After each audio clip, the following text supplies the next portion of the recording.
जय हिंद बच्चों। आज के इस वीडियो में हम लोग 12वीं कक्षा के मनोविज्ञान विषय के चैप्टर नंबर 1 पर परिचर्चा करेंगे। मनोविज्ञान चैप्टर 1 का नाम है मनोवैज्ञानिक गुणों में विभिन्नताएं, मूल्यांकन, बुद्धि तथा बुद्धि के सिद्धांत। मनोविज्ञान चैप्टर नंबर 1 जिसका नाम है मनोवैज्ञानिक गुणों में विभिन्नताएं, मूल्यांकन, बुद्धि तथा उसके सिद्धांत। तो बुद्धि क्या है? बुद्धि के कितने प्रकार हैं? बुद्धि के कौन कौन से सिद्धांत हैं? बुद्धि को कैसे मापा जा सकता है? इन सारे बातों पर इस अध्याय में हम लोग क्रमिक रूप से चर्चा करेंगे। तो सबसे पहले ये जान ले व्यक्तिगत विभिन्नता क्या है।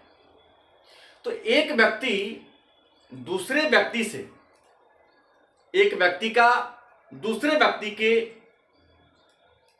साथ समानता ना होना, मतलब दो व्यक्तियों के गुण में अलगाव होना व्यक्तिगत विभिन्नता कहलाता है। व्यक्तिगत विभिन्नता के बारे में सबसे पहले अध्ययन गाल्टन महोदय ने किया था। व्यक्तिगत विभिन्नता के बारे में सबसे पहले अध्ययन 1897 ईस्वी में गाल्टन महोदय ने लगाया था। और गाल्टन महोदय ने अपने अध्ययन में यह पाया कि व्यक्तिगत विभिन्नता के मतलब एक व्यक्ति का जो विचार, व्यवहार, आदर्श, सिद्धांत दूसरे व्यक्ति से नहीं मिलता है।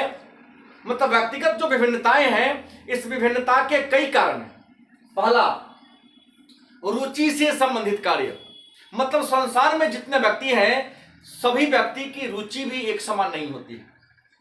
एक ही माता पिता के दो संतान, दोनों की रुचि एक समान नहीं होते। जैसे एक ही माता पिता के दो संतान हैं, एक की रुचि विज्ञान पढ़ने में है तो दूसरे की रुचि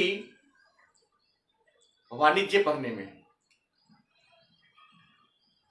बुद्धि से संबंधित कार्य, संसार में जितने लोग हैं सभी का बुद्धि भी एक समान नहीं है। कोई बौद्धिक रूप से श्रेष्ठ है, जीनियस है, तो कोई बौद्धिक रूप से बड़ा ही कमजोर है, मतलब न्यून बुद्धि का है। विचार से संबंधित कार्य, गाल्टन ने अपने अध्ययन में पाया कि विचार से संबंधित भी भिन्नता पाई जाती है। जैसे एक व्यक्ति विचार से उग्र होते हैं तो दूसरे व्यक्ति विचार से उदार होते हैं। विशिष्ट योग्यता, हर व्यक्ति में अलग अलग विशिष्टताएं होती है। गाल्टन ने ऐसा अपने अध्ययन में पाया कि संसार का ऐसा कोई व्यक्ति नहीं है जिसमें कोई एक गुण न हो। सभी व्यक्ति में कुछ न कुछ गुण अवश्य होते हैं। आप जिसे बेकार समझते हैं, जैसे कुछ लोग ऐसे हैं जिन्हें करेला का सब्जी अच्छा नहीं लगता है, लेकिन करेला भी कई बीमारियों में फायदेमंद होता है। मतलब जो सबसे ज्यादा बेकार है, दाल की बात करते हैं, लोग कहते हैं खेसारी दाल लेथारिज्म नामक बीमारी का जड़ है। खेसारी का ज्यादा सेवन करने से कई प्रकार की बीमारियां होती है, लेकिन जितने भी दाल हैं उस सब में ज्यादा स्वादिष्ट खेसारी का दाल ही होता है। तो प्रश्न है विशिष्ट योग्यता, संसार में जितने व्यक्ति हैं सब में कुछ ना कुछ योग्यताएं पाई जाती हैं। बिना गुण के कोई व्यक्ति है ही नहीं।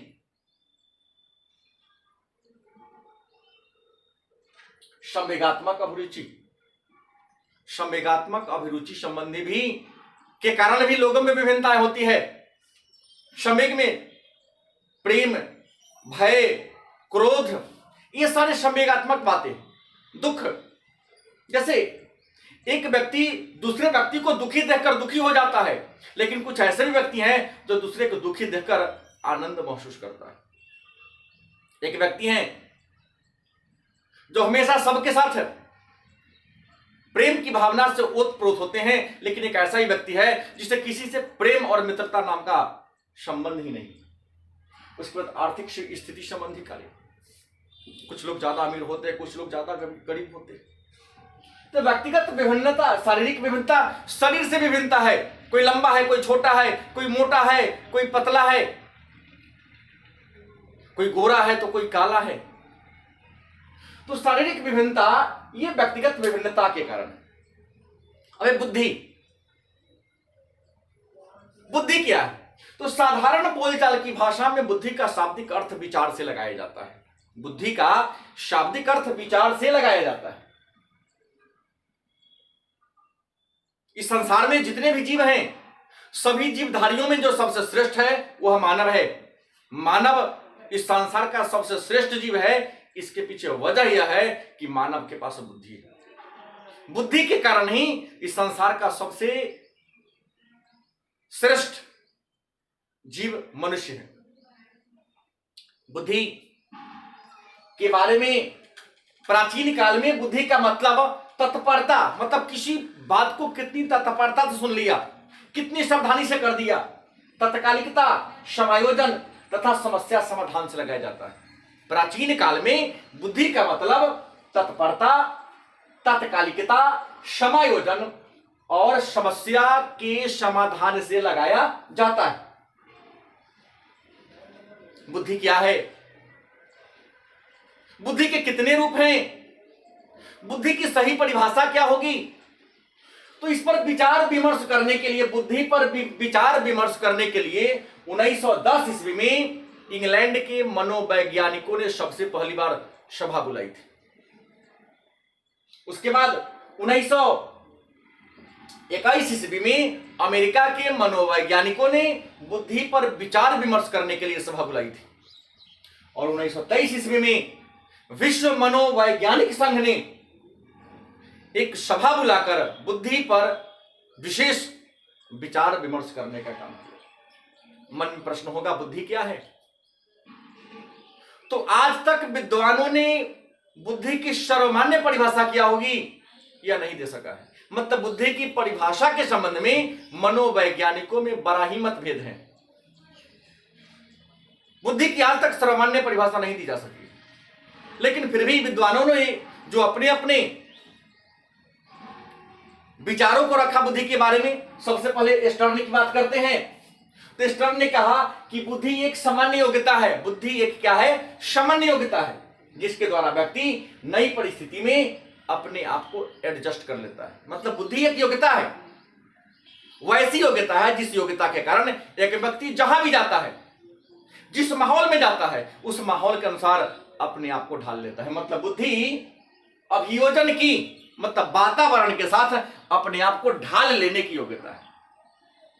बकिंघम ने बुद्धि को परिभाषित करते हुए कहा कि बुद्धि सीखने की क्षमता है या बुद्धि चिंतन की योग्यता है। बकिंघम ने बुद्धि को परिभाषित करते हुए कहा कि बुद्धि सीखने की क्षमता है या बुद्धि चिंतन की योग्यता है। गाल्टन ने बुद्धि को परिभाषित करते हुए कहा कि बुद्धि पहचानने तथा सीखने की शक्ति है। मतलब बकिंघम के दोनों विचार को जोड़ दिया कि बुद्धि क्या है, तो पहचानने और सीखने की जो क्षमता है उसी को हम बुद्धि कहते हैं।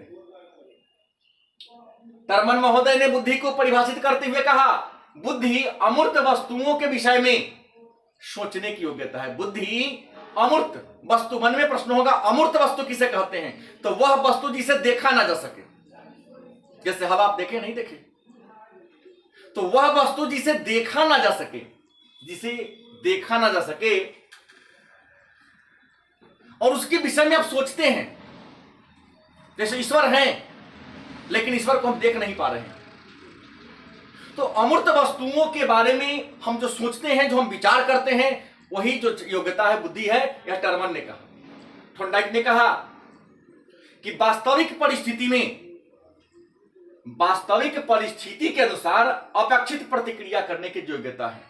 वास्तविक परिस्थिति में, मतलब सब माहौल में, वास्तविक माहौल में एक व्यक्ति जो अनुक्रिया करता है, जो प्रतिक्रिया करता है, उसी योग्यता को हम बुद्धि के नाम से जानते हैं। विद्वानों के द्वारा बुद्धि के संदर्भ में दी गई सारी परिभाषाओं से कुछ मुख्य बातें निकल कर आई। मतलब बुद्धि की मुख्य बातें क्या हैं? तो बुद्धि समायोजन की योग्यता है। निष्कर्ष अगर पूछे कि बुद्धि क्या है, तो आपका उत्तर होगा बुद्धि समायोजन की योग्यता है, बुद्धि सीखने की योग्यता है, बुद्धि चिंतन की योग्यता है, बुद्धि समग्र मतलब सभी प्रकार की योग्यता है। माने प्रश्न होगा तो बुद्धि कई बार चर्चा कर लिए। बुद्धि को अंग्रेजी में इंटेलिजेंस कहते हैं, और एक और आता नया शब्द ज्ञान मतलब नॉलेज। बुद्धि और ज्ञान में क्या अंतर है? तो साधारण बोलचाल की भाषा में देखा जाए तो बुद्धि और ज्ञान में कोई अंतर नहीं, मतलब बुद्धि और ज्ञान में कोई अंतर नहीं है। लेकिन मनोवैज्ञानिकों का कहना है,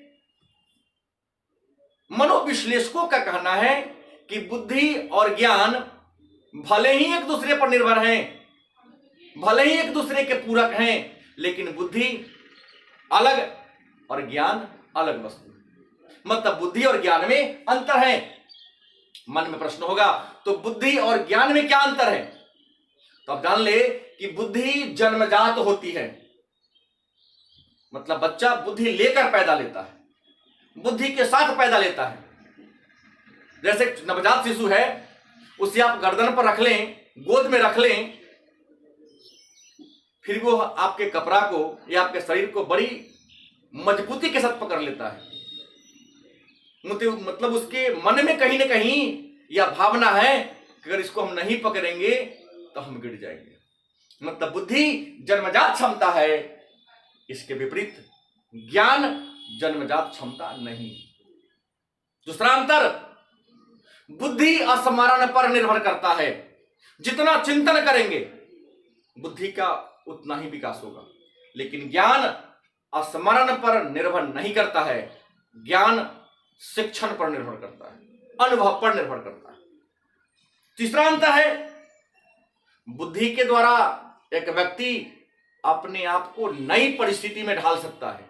बुद्धि के द्वारा एक व्यक्ति अपने आप को नई परिस्थिति में ढाल सकता है, लेकिन ज्ञान के द्वारा आप अपने को नई परिस्थिति में नहीं ढाल सकते। अगला अंतर है चौथा, कि बुद्धि में आत्म अवलोकन मतलब अपने आप को पहचानने का गुण पाया जाता है। बुद्धि में आत्म अवलोकन का गुण पाया जाता है। बुद्धि के द्वारा व्यक्ति अपने आप को देख सकता है, जान सकता है, लेकिन ज्ञान में आत्म अवलोकन का गुण नहीं पाया जाता है। अगला अंतर है कि बुद्धि की सीमा है, बुद्धि की सीमा है, लेकिन ज्ञान की कोई सीमा नहीं है। और अंत में ये कह सकते हैं कि बुद्धि स्वतंत्र है, बुद्धि किसी चर के अधीन नहीं है, लेकिन ज्ञान जो है वह बुद्धि पर निर्भर है। तो ज्ञान और बुद्धि में अंतर है। अब आते हैं बुद्धि में व्यक्तिगत विभिन्नता, कि बुद्धि में क्या क्या अंतर हो सकता है। तो मनोवैज्ञानिकों ने अपने अध्ययन में पाया कि साथ पाले गए समरूप जुड़वा बच्चा, मतलब दो भाई बहन हैं या दो बच्चे हैं जो एक के साथ पैदा हुआ है कुछ मिनटों के डिफरेंस पर, तो उस दोनों के बुद्धि में 0.90 का सहसंबंध होता है। एक जुड़वा बच्चा है लेकिन अलग अलग इन्वायरमेंट पे पाला गया। हो सकता है एक का पालन पोषण उसकी माता ने किया और दूसरे का पालन पोषण उसके दादा दादी या नाना नानी ने किया। तो अलग अलग परिवेश में पाले गए जुड़वे बच्चे के बुद्धि में 0.72 का सहसंबंध पाया जाता है। साथ पाले गए भाई बहन, जुड़वा बच्चा है लेकिन एक मेल है और एक फीमेल है, तो साथ पाले गए जुड़वा भाई बहन के बुद्धि में 0.60 का सहसंबंध होता है। और अलग अलग परिवेश में पाले गए भाई बहन, मतलब भाई बहन है लेकिन अलग अलग जगह पाला गया, तो उसके बुद्धि में 0.25 का सहसंबंध होता है। लेकिन यहां एक प्रश्न आता है, ये तो पालने की बात हो गई। एक बच्चा है जिसे जन्म किसी और ने दिया और उसका पालन पोषण किसी और ने किया, तो उसके बुद्धि पर किसका प्रभाव पड़ेगा? एक ऐसा बच्चा है जिसका पालन पोषण किसी दूसरे व्यक्ति ने किया लेकिन जन्म किसी और व्यक्ति ने दिया, तो उसके बुद्धि पर सबसे ज्यादा किसका प्रभाव पड़ेगा? तो मैं आपको बता दूं कि एक बच्चा के बुद्धि पर प्रारंभ में प्रभाव उसके जन्म देने वाले माता पिता का होता है। मतलब बुद्धि आनुवांशिकता पर निर्भर करती है। उसके माता पिता की जैसी बौद्धिक क्षमता होगी, उसके संतान की बौद्धिक क्षमता भी वैसी ही होगी। लेकिन आगे चलकर जब बच्चा बड़ा होता है तो जिस परिवेश में, जिस माहौल में उसको डाल दिया जाता है, उस बच्चे की बुद्धि लब्धि वैसी ही होती है। मतलब बुद्धि आनुवांशिकता और पर्यावरण दोनों से प्रभावित होता है, लेकिन सबसे ज्यादा देखा जाए तो बुद्धि सबसे ज्यादा पर्यावरण से प्रभावित होती है। मतलब बच्चा को जिस माहौल में आप डाल दे, बच्चे की बुद्धि लब्धि या बुद्धि उसी प्रकार का होगा। यही वजह है कि डॉक्टर का बेटा डॉक्टर, अभिनेता का संतान अभिनेता और राजनेता का संतान राजनेता हो जाया करते हैं। अगला प्रश्न है, बुद्धि के सिद्धांत कितने हैं? बुद्धि के कितने सिद्धांत हैं? तो मुख्य रूप से, मूल रूप से मनोवैज्ञानिकों ने बुद्धि के सिद्धांत को 5 वर्गों में बांटा। पहला है बुद्धि के एक तत्व सिद्धांत। बुद्धि के एक तत्व सिद्धांत का प्रतिपादन बीने महोदय ने किया, लेकिन आगे चलकर टर्मन और स्टर्न महोदय ने भी इसका सपोर्ट किया, समर्थन किया। मतलब बुद्धि के एक तत्व सिद्धांत के प्रतिपादक बीने। बीने का कहना है कि बुद्धि में एक ही तत्व है जो अविभाज्य है, जो सबसे ज्यादा शक्तिशाली है, जिसे बांटा या तोड़ा नहीं जा सकता। दूसरा सिद्धांत है द्वितत्व सिद्धांत। बुद्धि के द्वितत्व सिद्धांत के प्रतिपादक स्पीयरमैन है, और स्पीयरमैन ने कहा कि बुद्धि में एक नहीं बल्कि बुद्धि में 2 तत्व होते हैं। उसका नाम है सामान्य तत्व या सामान्य बुद्धि और विशिष्ट बुद्धि। सामान्य बुद्धि को हम सामान्य तत्व भी कह सकते हैं और विशिष्ट बुद्धि को विशिष्ट तत्व ही कह सकते हैं। और स्पीयरमैन ने अपने अध्ययन में पाया कि एक बच्चा में सबसे ज्यादा सामान्य बुद्धि होता है, विशिष्ट बुद्धि कम होता है। सामान्य बुद्धि को स्पीयरमैन ने जी फैक्टर कहा और विशिष्ट बुद्धि को एस फैक्टर कहा। और सामान्य बुद्धि और विशिष्ट बुद्धि मतलब सामान्य तत्व बुद्धि के और विशिष्ट तत्व में जो अनुपात है 95:5। अगर प्रतिशत बुद्धि को 100 मान लिया जाए तो एक व्यक्ति के बुद्धि में 95% सामान्य तत्व होते हैं, मतलब अपने माता पिता वाला बुद्धि होता है, और 5% बुद्धि ही शिक्षण और प्रशिक्षण के द्वारा प्राप्त करता है। तीसरा है बहुतत्व सिद्धांत। बुद्धि के बहुतत्व सिद्धांत का प्रतिपादन थस्टर्न महोदय ने किया। थस्टर्न ने कहा कि बुद्धि में 1 या 2 योग्यता नहीं है, बल्कि बुद्धि अनेक सारी योग्यताओं का समूह है। बुद्धि अनेक सारी योग्यताओं का समूह है, और थस्टर्न के अनुसार बुद्धि में 8 तत्व हैं। प्रत्यक्षीकरण, संख्या सूचक, मौखिक, स्मृति, स्थान संबंधी, निगमनात्मक, आगमनात्मक और शब्द प्रवाह की योग्यता। मतलब बुद्धि में कितने प्रकार की योग्यता है? तो थस्टर्न के अनुसार बुद्धि में 8 प्रकार की योग्यता है। प्रत्यक्षीकरण, संख्या सूचक, मौखिक, स्मृति, स्थान संबंधी, निगमनात्मक, आगमनात्मक और शब्द प्रवाह की योग्यता। और चौथा है बुद्धि के खंड समूह सिद्धांत। खंड समूह सिद्धांत के प्रतिपादक भी स्पीयरमैन ही है, और स्पीयरमैन ने कहा कि बुद्धि में 2 तत्व है। पहला सामान्य तत्व, दूसरा विशिष्ट तत्व। सामान्य तत्व को जी फैक्टर और विशिष्ट तत्व को एस फैक्टर कहते हैं। और स्पीयरमैन ने कहा कि जो बुद्धि का सामान्य तत्व है वह आनुवांशिकता मतलब माता पिता के गुणों पर आधारित होता है, और जो विशिष्ट तत्व है वह पर्यावरण पर आधारित होता है। उसके बाद कैटल का सिद्धांत। कैटल ने कहा कि बुद्धि सीखने की योग्यता है। जो बच्चा मंद बुद्धि का होता है वह विषय को देर से सीखता है, और जो बच्चा तीक्ष्ण बुद्धि का होता है वह विषय को जल्दी सीख लेता है। मतलब बुद्धि सीखने की योग्यता है। अब अंतिम टॉपिक आज का कि बुद्धि के प्रकार कितने हैं। तो महान मनोवैज्ञानिक थॉर्नडाइक ने बुद्धि के 3 प्रकार की चर्चा किया है। मतलब थॉर्नडाइक ने बुद्धि के 3 प्रकार बतलाए। पहला प्रत्यक्ष बुद्धि, दूसरा अप्रत्यक्ष बुद्धि, तीसरा सामाजिक बुद्धि। थॉर्नडाइक के अनुसार बुद्धि के 3 प्रकार हैं, प्रत्यक्ष बुद्धि, अप्रत्यक्ष बुद्धि और सामाजिक बुद्धि। प्रत्यक्ष बुद्धि किसे कहते हैं? तो किसी वस्तु को देखकर देखकर उससे जो ज्ञान प्राप्त करते हैं। जैसे बच्चा खिलौना को देखता है, खेल लेता है, उसको तोड़ देता है और तोड़कर पुनः खिलौना को बनाने का प्रयास करता है। तो ये जो बुद्धि हो गई वो हो गई प्रत्यक्ष बुद्धि। दूसरा अप्रत्यक्ष बुद्धि, संकेत को देखकर, किसी चिन्ह को देखकर जो हम ज्ञान प्राप्त करते हैं उसे अप्रत्यक्ष बुद्धि कहते हैं। जैसे सड़क पर चलते रहते हैं और रेड लाइट जल जाता है, इसका मतलब जान लेते हैं कि रुकावट है या सड़क खराब है। खराबती है तो जानते हैं यातायात चालू है। और सामाजिक बुद्धि क्या है? तो समाज व्यक्ति सामाजिक प्राणी है, मनुष्य सामाजिक प्राणी है और मनुष्य समाज में रहता है। समाज में किसके साथ किस प्रकार का व्यवहार करना है, यह जो बुद्धि है इसको हम सामाजिक बुद्धि के नाम से जानते हैं। शेष जो बचे हुए बुद्धि के सिद्धांत है उसके बारे में चर्चा कल करेंगे। धन्यवाद।